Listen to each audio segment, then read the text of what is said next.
Hey guys, June here, and in this video I want to throw together a quick preliminary guide for Telos that hopefully should have enough stuff in it for you guys to get consistent kills, even though we obviously don't know the exhaustive mechanics list for this boss since it's only a few hours old. I'll certainly revisit this and make a more complete guide once we understand the mechanics to the boss more fully, but this should definitely have enough in it for you guys to get consistent kills. Just to start off with gearing, any style works fine here, but I'm personally fond of either melee or ranged. Melee is nice because you can use a Vampirism Scrimshaw and really cut down on how much you need food, and ranged is nice because Telos is actually able to be stunned and bound, so you can capitalize on the stun combo abilities to really do some crazy DPS. This also means that Dreadnips are super useful since this is another one of those enemies that they're still able to stun even after the nerf. Telos can also be poisoned, so definitely bring some weapon poison that will definitely speed up your kill times and cut down on how much supplies you need as a result. The last important thing for gearing up is you definitely want a shield switch, since you can actually use a shield to counteract almost all of Telos' mechanics. Telos can attack the player with both melee and magic, however he uses these in a way very similar to tormented demons, where he'll only use one specific style for several attacks in a row.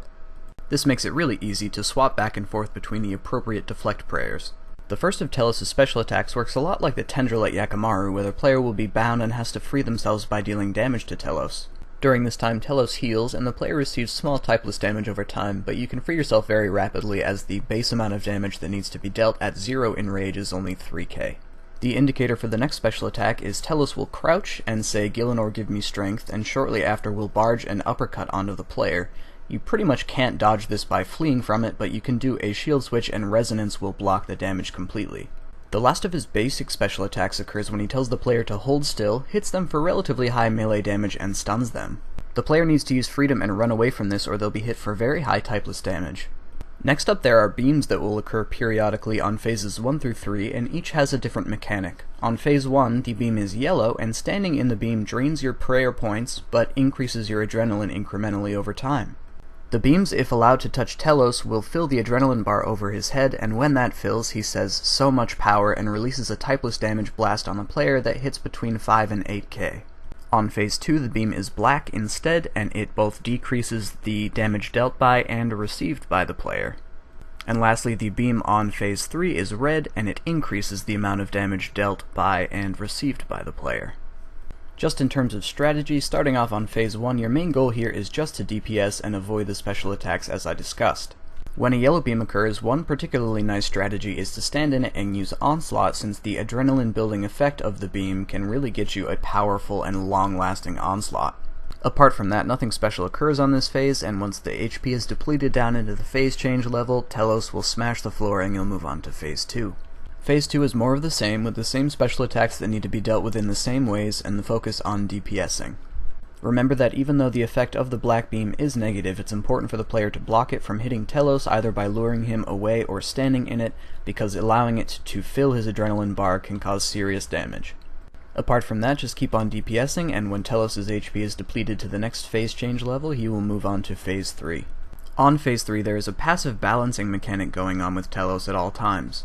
There's an indicator for this balance level right underneath his HP bar on this phase, and it seems that the indicator is moved to the left as the player deals damage to Telos, and moves to the right as Telos absorbs energy from his minions on this phase.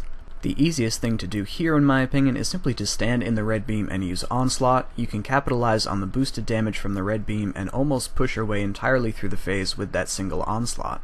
If the indicator moves too far to either the left or the right, Telos releases this extra energy by exploding periodically, dealing up to 3000 damage to the player. If you use the Onslaught strategy, this should never be the case, and you can push your way through the phase before this happens.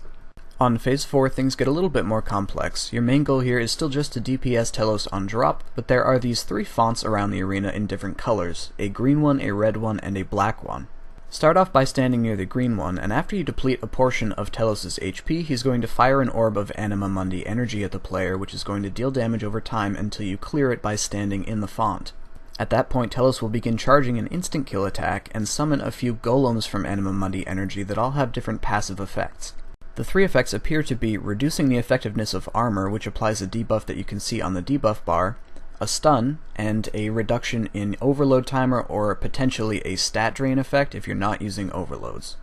Telos is invulnerable while charging this attack, so take the opportunity to kill the golems, and once the instant kill attack has been blocked by the font, move on to the next font and continue DPSing Telos. You'll repeat that same mechanic 2 more times for each of the remaining fonts, and then finally kill Telos for good. Hopefully this info helps you guys get your first Telos kills, and like I said, I will be back with a better video once the boss is more fully understood. There's at least one entirely new phase that's added to the boss at higher enrage levels, and probably tons more unknown mechanics that I'll need to expand on later on. Anyway, I wish you all good luck, thanks for watching, and I'll see you in the next video.